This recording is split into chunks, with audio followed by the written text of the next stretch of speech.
Selamat pagi anak-anak ibu, bagaimana kabarnya hari ini? Masih semangat ya? Hari ini kita mulai pelajaran kita dengan pelajaran tematik ilmu pengetahuan sosial dari tema 7 subtema 3. Adapun yang menjadi kompetensi dasar kita hari ini yaitu menganalisis posisi dan peran Indonesia dalam kerjasama di bidang ekonomi, politik, sosial, budaya, teknologi, dan pendidikan dalam lingkup ASEAN. Pernahkah anak ibu mendengar istilah pertukaran pelajar dan mahasiswa antar negara anggota ASEAN? Nah, mengadakan pertukaran pelajar dan mahasiswa dengan negara-negara di kawasan ASEAN adalah salah satu contoh kerjasama ASEAN dalam bidang pendidikan. Contoh lain kerjasama negara-negara anggota ASEAN dalam bidang pendidikan yaitu penyelenggaraan Olimpiade Sains tingkat ASEAN. Sekarang kita akan membahas tentang kerjasama negara-negara di Asia Tenggara dalam bidang pendidikan.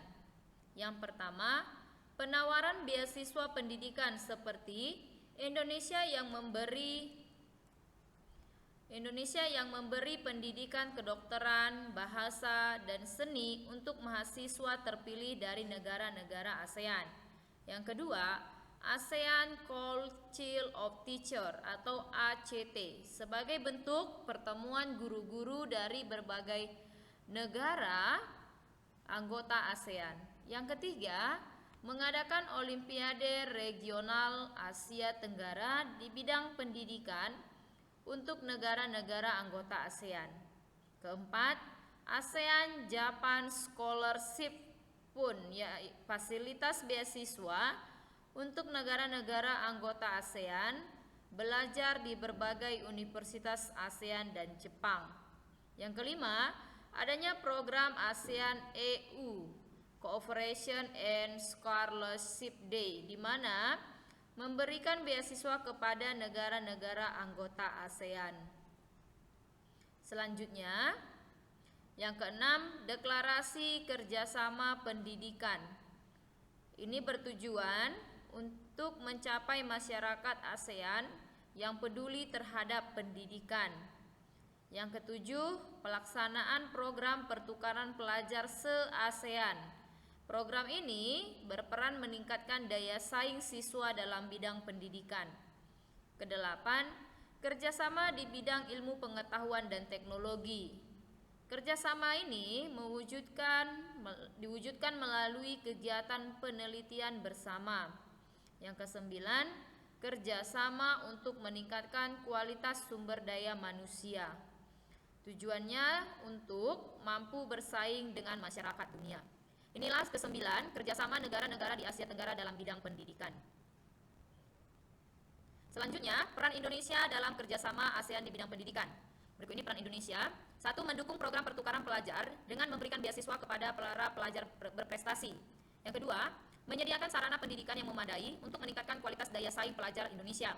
Yang ketiga, menyusun kurikulum pendidikan yang tepat.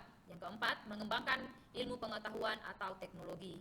Nah, anak ibu, inilah peran Indonesia dalam kerjasama ASEAN di bidang pendidikan.